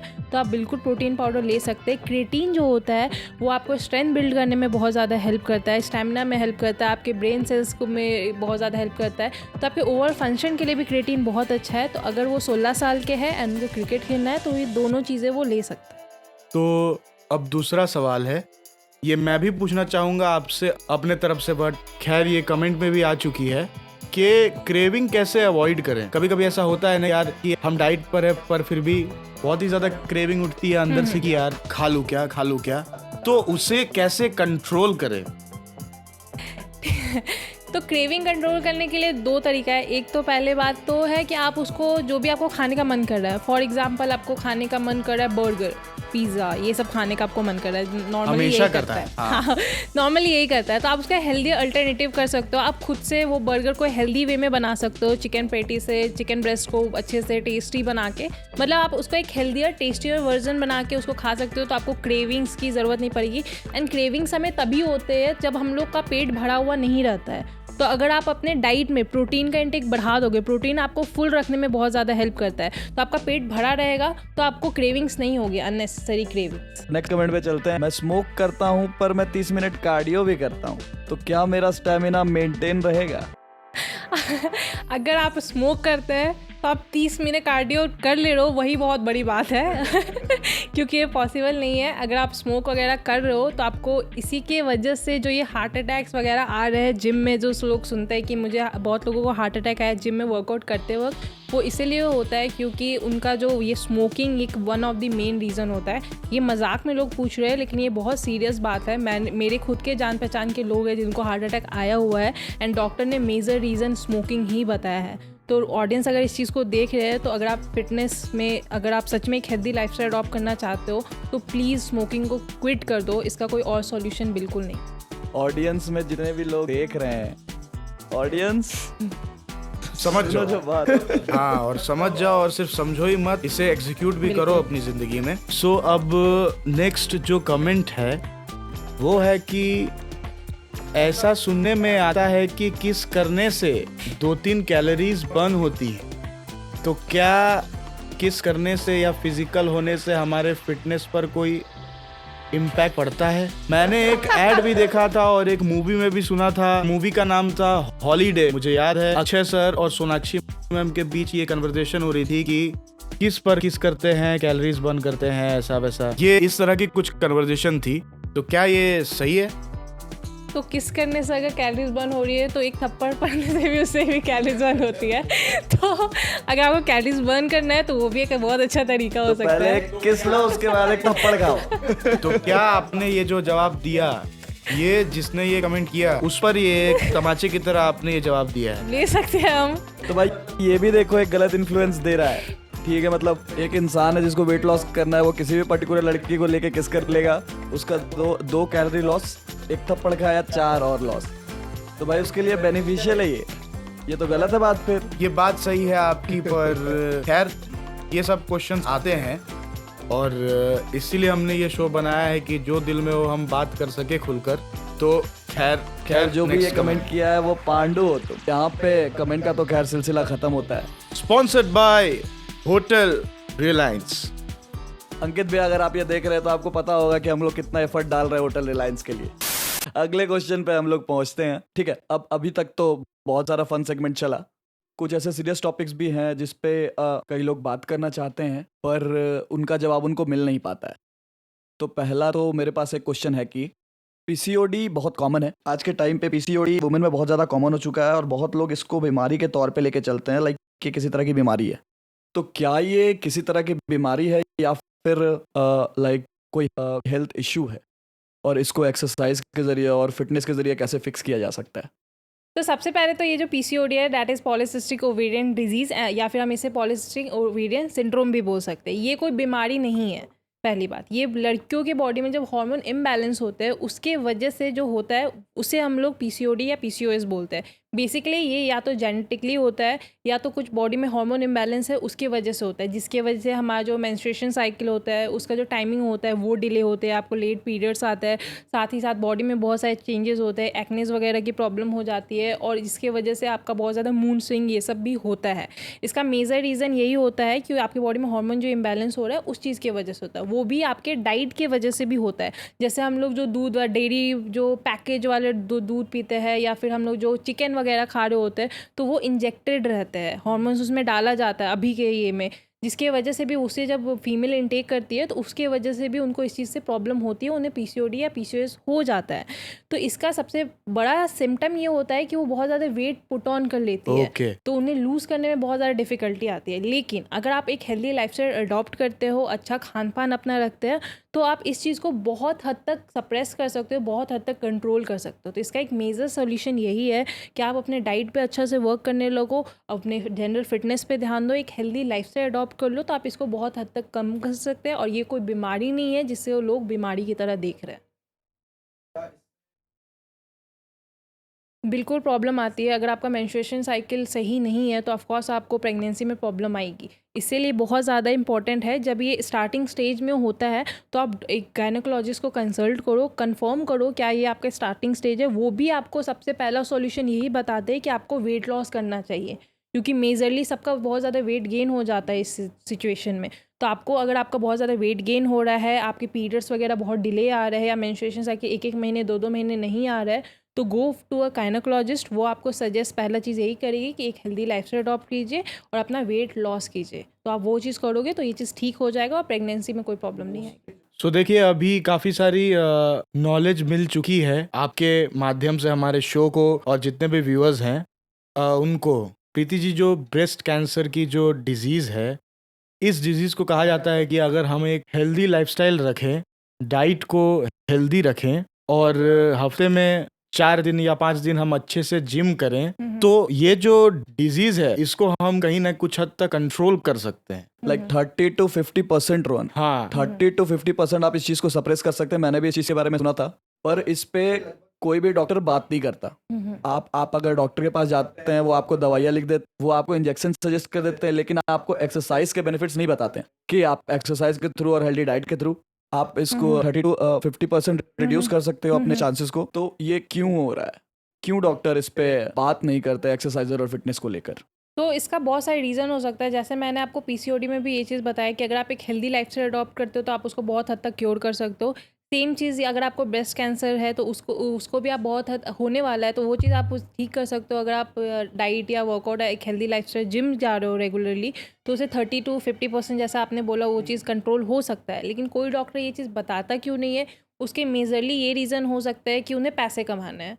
पैसा कमाना इज़ द मेन एम। वो जितनी दवाइयाँ लिख के देंगे उनके मेडिकल शॉप से उतना बिकेगा, जितना बिकेगा उनके पॉकेट में आएगा। कोई भी नहीं चाहेगा कभी भी आप जाओ तो आपको 10 गो बीमारी बता देंगे। कोई उसका एक हेल्दी सॉल्यूशन नहीं बताएगा कि ये सब दवाई खाना छोड़ो और एक हेल्दी लाइफस्टाइल अडॉप्ट करो। पीसीओडी वगैरह भी है तो वो आपको इतने दवाई दे देंगे। जिनको है फीमेल्स को उनसे पूछना कि वो इतने दवाई खा रहे होंगे, अनटिल अनलेस किसी ने उनको बोला नहीं होगा कि ये सब खाना बंद करो, एक हेल्दी लाइफस्टाइल अडॉप्ट करो। तो मेजर रीज़न यही होता है कि उनका जो पॉकेट है वो गर्म होना चाहिए। इट्स ऑल अबाउट हाँ, business. It's all about business. लेकिन that is also a section of doctor, क्योंकि बहुत सारे डॉक्टर जो सही होंगे वो आपको सही चीज़ भी बताएंगे कि नहीं इसका सॉल्यूशन ये हो सकता है, लेकिन जिनको अपने पॉकेट गर्म करने हैं they will do the same thing. बिल्कुल। और ये जो समस्याएं हैं ये बहुत ही ज़्यादा सेंसिटिव समस्याएं हैं और इन पर बात होनी चाहिए खुलकर, बिल्कुल। जो कि आपने किया उसके लिए मैं धन्यवाद करना चाहूँगा आपका। अच्छा प्रीति जी, आजकल जितने भी सेलिब्रिटीज़ हैं, इन्फ्लुएंसर्स हैं, कंटेंट क्रिएटर्स हैं, उनको काफ़ी ज़्यादा ट्रोलिंग का भी सामना करना पड़ता है। आपके भी आई गेस कमेंट सेक्शन में काफ़ी सारे नेगेटिव कमेंट्स आते होंगे, और ख़ासकर जो फीमेल फिटनेस इन्फ्लुएंसर्स होती हैं। सो आप कैसे फेस करती हो इस ट्रोलिंग को? तो ट्रोलर्स के लिए मैं ये बोलना चाहूँगी कि ट्रोलर्स भी 2 टाइप के होते हैं। एक ट्रोलर्स वो होता है जो आपके कमेंट में आके अपना फ्रस्ट्रेशन निकाल रहे होते हैं, लेकिन कहीं ना कहीं वो आपके लिए पॉजिटिवली वर्क करते हैं। क्योंकि मेरे साथ ये चीज़ हुआ है, बहुत लोग होते हैं कि अपना फ्रस्ट्रेशन तो निकाल रहे होते हैं, लेकिन उसके बदले मुझे वो बहुत कुछ बता देता है कि मैं अपने कंटेंट में क्या इंप्रूव कर सकती हूँ, जिसके थ्रू मैंने आज तक अपने कंटेंट को बहुत ज़्यादा इंप्रूव किया है पहले के रिगार्डिंग। और एक ट्रोलर वो होता है जो अपना फ्रस्ट्रेशन आने निकालता है कुछ भी अनसन बोल के।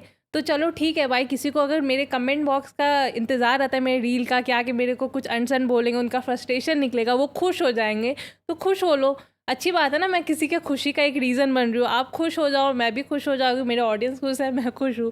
और ये चीज़ ये भी है कि मैंने ऋचा चड्ढा एक्ट्रेस है, उनका एक इंटरव्यू देखा था जिसमें उनसे पूछा गया था कि जो ट्रोलर्स होते हैं, जो ट्रोल करते हैं, उसको कैसे हम लोग टेक करें, मतलब कैसे ले उस चीज़ को।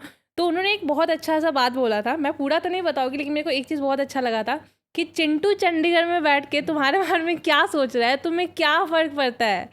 वो खुद फ्रस्ट्रेटेड है अपनी ज़िंदगी से, और वो अपना फ्रस्ट्रेशन तुम्हारे कमेंट बॉक्स में आके उतार रहा है, तुम्हें कुछ अनसन बोल रहा है, तो बोलने दो यार। अगर कोई बोल के खुश हो जा रहा है, लोग नाखुश है अपनी ज़िंदगी से, वो दूसरों को ट्रोल करते हैं, तो लेट देम डू दैट। अगर किसी को खुशी मिल रही है तो खुश हो लो भाई। क्योंकि वो मैटर नहीं करता। क्योंकि आपने सही कहा जो ऋचा चड्ढा जी ने कहा है, जो लोग आपके वीडियोस पर या कंटेंट पर इस तरह के कमेंट्स करते हैं, वो आपको पर्सनली जानते भी नहीं है, बिल्कुल। फिर भी वो खुलकर, बस जैसा कि आपने कहा, अपने फ्रस्ट्रेशन को निकालने के लिए वो अपने जिंदगी में खुद बैड फेज से गुजर रहे होते हैं, और अपनी जो फ्रस्ट्रेशन है वो हो सकता है आप घर पर निकाल नहीं सकते मम्मी पापा के ऊपर, तो कहीं ना कहीं एक प्लेटफॉर्म उनको चाहिए होता है अपने फ्रस्ट्रेशन को निकालने के लिए। तो ये सब बहुत ही कभी कभी मजेदार भी लगते हैं, इंटरेस्टिंग लगते हैं ये सारी चीजें। पर खैर अब आगे बढ़ते हैं, नहीं तो मैं कैरिड अवे हो जाऊंगा। ये जो बातें हो रही हैं, आगे बढ़ते हैं, आपकी पर्सनल लाइफ पर आते हैं। सो प्रीति जी, आपने बहुत सारी नॉलेज की बातें की अभी, पर अब मैं पूछना चाहूँगा आपके पर्सनल लाइफ के बारे में। क्या आप सिंगल हैं? जी मैं बिल्कुल सिंगल हूँ। और आपका ब्रेकअप हुआ था, इस वजह से आपने जिम शुरू, ये आप जो पहले स्टेटमेंट दे रही थी वो बिल्कुल गलत था, मुझे पता है, तो आप इसको क्लियरिफाई करें। नहीं नहीं, मेरा कोई ब्रेकअप नहीं हुआ है। वो एज ए कंटेंट एंजॉय करने के लिए हम एक दो कंटेंट डाल देते हैं कि रिजेक्ट किया था, अब बोल ऐसा वाला, लेकिन वैसा कुछ नहीं है। वो एक सोर्स ऑफ एंटरटेनमेंट के बेसिस में मैं वैसा रील बनाती हूँ, लेकिन वैसा कुछ नहीं, मेरा कोई ब्रेकअप नहीं हुआ, आज से कोई रिलेशनशिप में मैं नहीं आई हूँ, क्योंकि अभी मेरा फोकस बहुत क्लियर है कि मेरे को ऐसा कुछ करना है कि मेरा जो फैमिली का जो मिडिल क्लास वाला टैग है उसको मैं चेंज कर सकूं। तो मेरा अभी फुल फोकस वही है, मेरे को अपनी मम्मी को वो हर एक चीज़ देना है जो वो डिज़र्व करती है, क्योंकि अभी तक हम लोग जो भी कुछ है, मेरे भाई बहन और मैं, वो मेरी मम्मी की वजह से है। मेरे फादर का डेथ हो गया था 2001 में, एंड उसके बाद से हर चीज़ मेरी मम्मी टेक केयर की है। तो अब ये इन रिटर्न ये हमारा अपब्रिंगिंग है कि हमें अब वो सब कुछ करके दिखाना है जो मेरी मम्मी को वो खुशी दे सके। शायद वो हम लोग सम अप नहीं कर सकते हैं, लेकिन एटलीस्ट हम लोग उतना तो कर सके कि मेरे पापा जहाँ भी होंगे वो देख के खुश होंगे कि चलो मेरा बच्चा लोग टेक ओवर कर लिया है अच्छे से। हर औलाद का सबसे बड़ा सपना यही होता है कि वो अपने फैमिली को इतना करके दे दे कि आप इमोशनल हो रही हो? आप इमोशनल हो रही हो क्या? हाँ, वो अरे थोड़ा रो सा लो, हो थोड़ा रहा रो लो यार, व्यूज आएंगे। रोता है बट कैसा लड़का है यार, but- ये ट्रोलर्स है, नो नो नो, मैंने रील्स, असली मैंने troller। आपको ये हंसाने के लिए बोला क्योंकि मुझे लगा आप इमोशनल हो रही है, बट आई नो ये जो फीलिंग आपकी है, क्योंकि मेरे भी पिता 2022 में गुजरे हैं, तो मैं ये समझ सकता हूँ। पर ऑब्वियसली मैं भी यही मानता हूँ कि कहीं ना कहीं हम सब मिलकर ऐसा काम करें, और जहाँ पर भी वो है, जहाँ से भी वो देख रहे हैं, बस हमें देखकर खुश हो कि चलो यार, अब मेरा जो बेटा है या बेटी है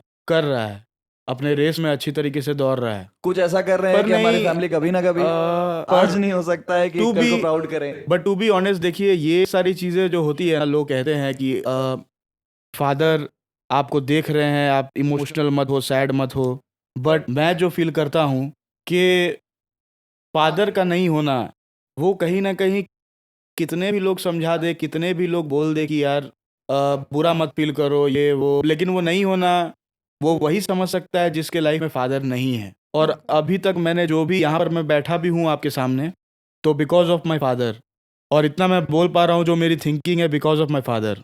सो मैं चाहता था कि मैं जो कर रहा हूँ मेरे पापा देख सके, और मैं उनका रिएक्शन देखना चाहता था कि वो कैसा रिएक्शन देते हैं। और आई गेस आपका भी कहीं ना कहीं कभी ना कभी आपको भी ऐसा लगता होगा, मुझे हाँ। श्योर, मैं श्योर हूँ। पर खैर मैं ज़्यादा इमोशनल नहीं करूँगा। फ्रेंडशिप का आपके लाइफ में कितना इम्पैक्ट रहा है? फ्रेंडशिप, आपके जितने भी दोस्त हैं आई गेस होंगे ही, हम्म। सो उनका कितना इम्पैक्ट रहा है आपके लाइफ में? तो फ्रेंडशिप का अगर आप देखोगे तो हाँ, बहुत इम्पैक्ट रहा। बचपन से मेरे बहुत सारे दोस्त हैं, बहुत क्लोज वंस हैं। हाँ, अभी एक ऐसा सिचुएशन है जिसमें हमको ये चीज़ समझ आ चुका है कि दोस्त, जब आपको बहुत ऐसा हो जाता है कि दोस्त लास्ट में बहुत कम बचते हैं जब आप बड़े हो जाते हो तो, क्योंकि दोस्त ख़त्म होते जाते हैं, आपको real true face, true friend दिखते जाता है। लेकिन मेरी जर्नी में मेरी एक दोस्त है आंचल, जिसके घर में हम जाके 1 से 2 साल तक वीडियो बनाया है, and she is like my family. तो इसमें मेरी दोस्त ने मेरा बहुत बड़ा रोल प्ले किया। और भी बहुत सारे मेरे दोस्त हैं, नाम लूँगी बहुत सारे दोस्त का तो बहुत वो लोग भी खुश हो जाएंगे, लेकिन बहुत सारे ऐसे दोस्त हैं जिन्होंने मेरे को उस टाइम पे हेल्प किया जब किसी ने हेल्प नहीं किया। तो दोस्त ने बहुत अच्छा रोल प्ले किया। लेकिन ऐसे भी बहुत सारे दोस्त हैं जिन्होंने उस टाइम पे बिट्रे किया जब मुझे उनकी सबसे ज़्यादा ज़रूरत थी। तो ये वो दोनों डुअल कैरेक्टर है कि दोस्ती डिपेंड करता है कि आपके पास ट्रू फ्रेंड है कि नहीं। लेकिन आज की जो दुनिया है इसमें बहुत लोग मतलबी होते हैं, कोई नहीं चाहेंगे कि आप उनके सामने ग्रो करो। कहीं ना कहीं उनको दिक्कत ही होगा, वो सोचेंगे कि ये तो मेरे साथ ही रहती थी, ये आगे कैसे बढ़ गई, और वो उस चीज़ को बहुत कैजुअली लेंगे। तुमको जब उसका ज़रूरत होगा तो वो अपना ट्रू कलर दिखा देंगे। और लेकिन वहीं पर कई अच्छे भी दोस्त होते हैं जो उसी समय ज़रूरत पे उनको, आपको पता चलता है कि मैंने इसको बहुत फॉर ग्रांटेड लिया था लेकिन ये ज़रूरत में मेरे काम आ गया। तो असली दोस्त तो यही है मेरा।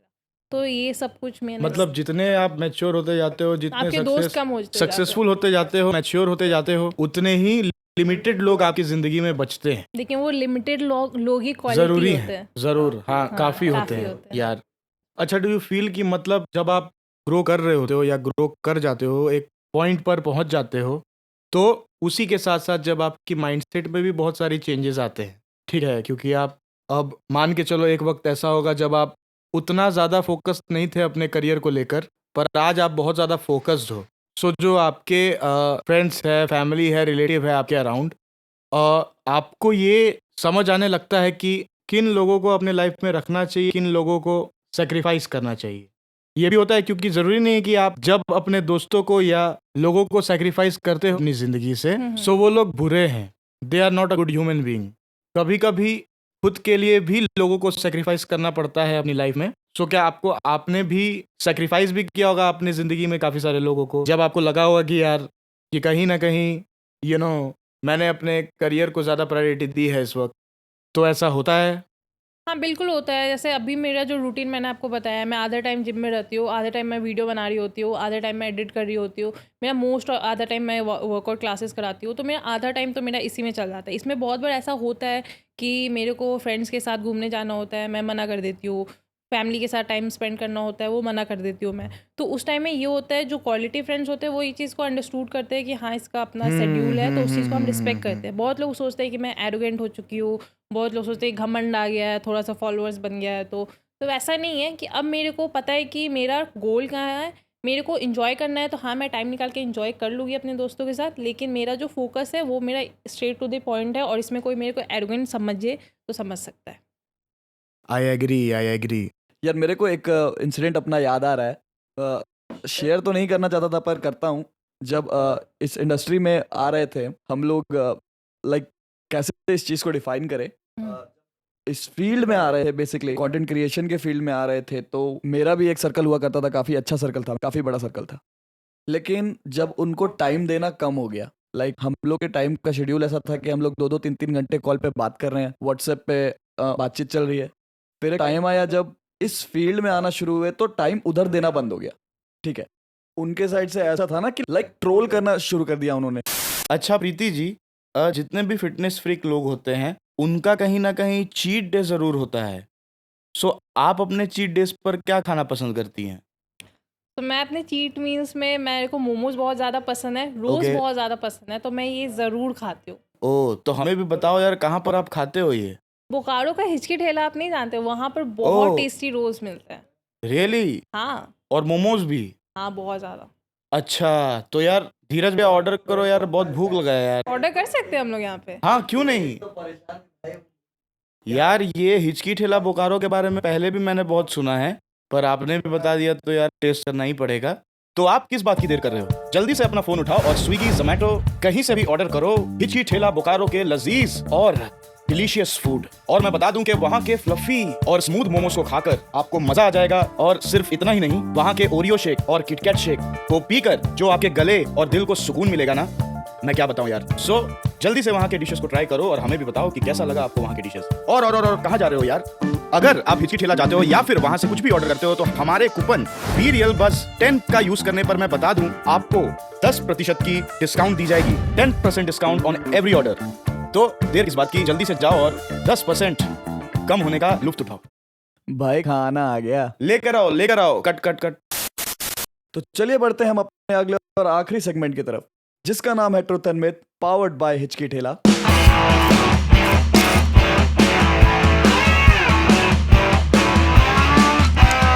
और मैं बता दूं आपको कि इस राउंड के बाद हिचकी ठेला की तरफ से आपको एक खूबसूरत सी हैम्पर भी दी जाएगी। So are you excited for the hamper? Super duper okay excited. और मैं इसके रूल्स एक बार बता देता हूं कि अभी कुछ सवाल मैं और धीरज भाई आपसे पूछेंगे और आपको सिर्फ ये बताना है कि वो मिथ है या ट्रुथ है।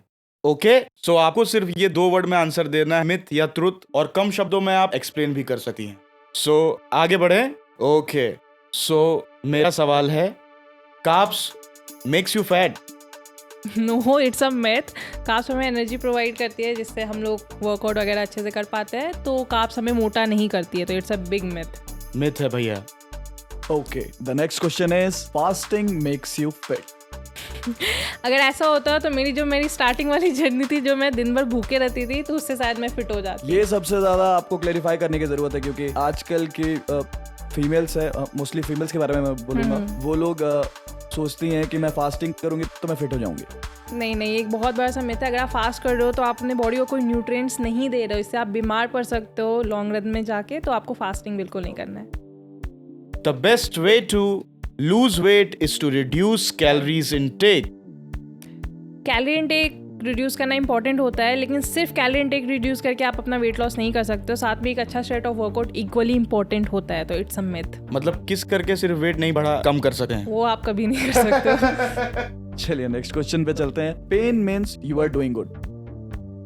समहाउ इट्स एक ये हम लोग स्टेटमेंट दे सकते हैं कि दर्द हो रहा है मतलब आप अच्छा कर रहे हो, बट ये एक गलत तरीका भी हो सकता है, क्योंकि बहुत बार ऐसा होता है हम लोग गलत फॉर्म से कोई वर्कआउट करते हैं तो दूसरे दिन हमारा पेन होता है, इंजरी भी हो सकती है, मसल सोरनेस होता है हमें।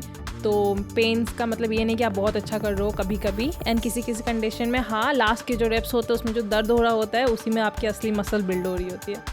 हाँ, इट्स अ मिक्स, मतलब वो डिपेंड करता है। Okay, you should avoid weights after 40. It's a biggest myth, क्योंकि ये बिल्कुल नहीं। आप जितना वेट ट्रेनिंग करोगे उतना ही ज़्यादा फिट रहोगे। बहुत सारे एक्ट्रेस को या एक्टर को भी आप देखोगे जो 40+ है and they are super fit.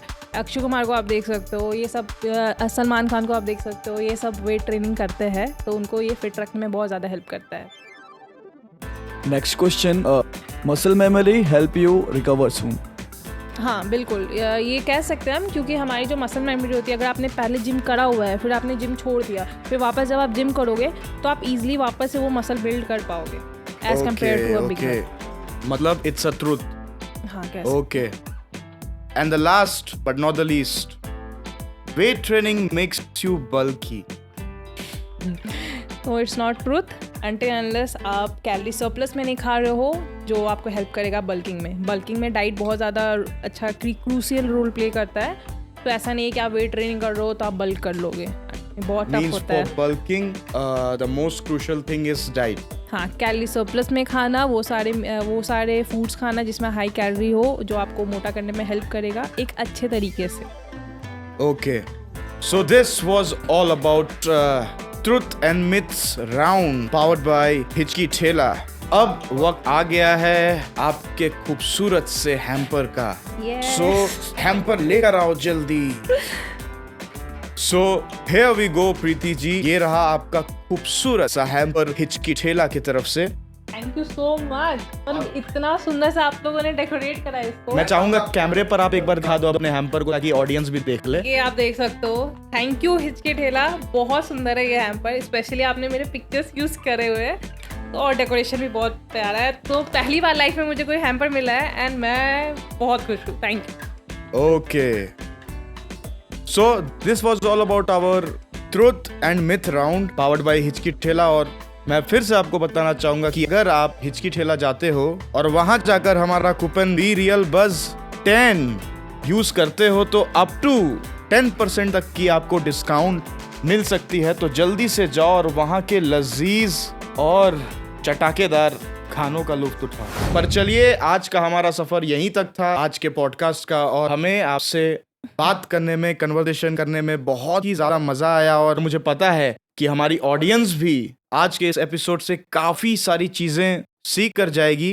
But मैं आपसे पूछना चाहूंगा कि कैसा लगा आज हमारे शो पर, हमारे सेट पर आपको आकर? तो सबसे पहले तो थैंक यू सो मच, आप लोगों ने मुझे इनवाइट करा। ये मेरा पहला पॉडकास्ट था एंड मैं थोड़ी सी नर्वस थी, बट हाँ कॉन्फिडेंट भी थी कि मैं अच्छा करूँगी एंड आई होप मैंने किया है अच्छा। तो मज़ा तो बहुत आया, आप लोगों ने मुझे इनवाइट किया उसके लिए thank you so much. And ये भी एक अपॉर्चुनिटी है जो मेरे को मिला है एंड आई होप कि इसके बाद और भी अच्छे अच्छे अपॉर्चुनिटीज़ आए।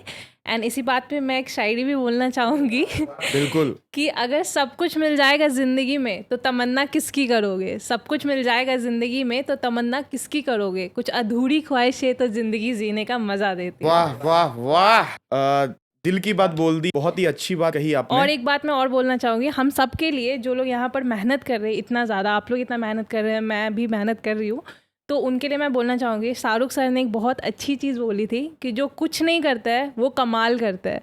और सबको ये लगता है कि कंटेंट क्रिएशन कोई प्रोफेशन नहीं हो सकता, इसमें क्या है, वीडियो बनाना है ये वो, लेकिन एक्चुअली जिनको लग रहा है कि ये कुछ नहीं करता है वो देख लो कितनी मेहनत करता है। एंड ये सच में ऑफकोर्स हम लोग कमाल करेंगे। अगर शाहरुख खान सर कर सकते हैं तो हम तो बिल्कुल कर सकते हैं। बिल्कुल बिल्कुल, साथ में मिलकर करेंगे। और मैं चाहूंगा कि देखिए, आपकी आई गेस 5 लाख के ऊपर सब्सक्राइबर्स हैं यूट्यूब पर। सो उन सबको आप एक बार दिल से कह दो यार कि सब्सक्राइब किए बिना हमारे चैनल को ना जाए, लाइक करें और कमेंट करके जरूर बताएं कैसा लगा उनको ये पॉडकास्ट।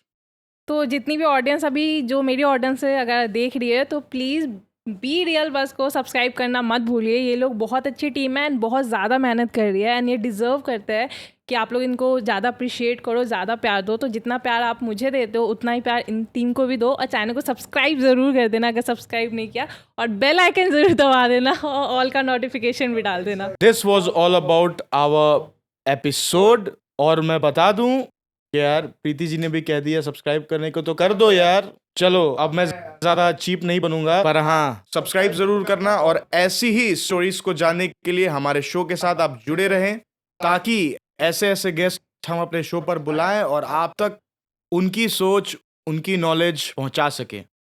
So that's all. आज के एपिसोड में बहुत मजा आया और होप कि जब ये एपिसोड लॉन्च होगा आप लोगों को भी इतना ही मजा आएगा। तब तक के लिए फिर से मिलते हैं हम लोग अगले एपिसोड में अगले गेस्ट के साथ। तब तक के लिए बाय बाय।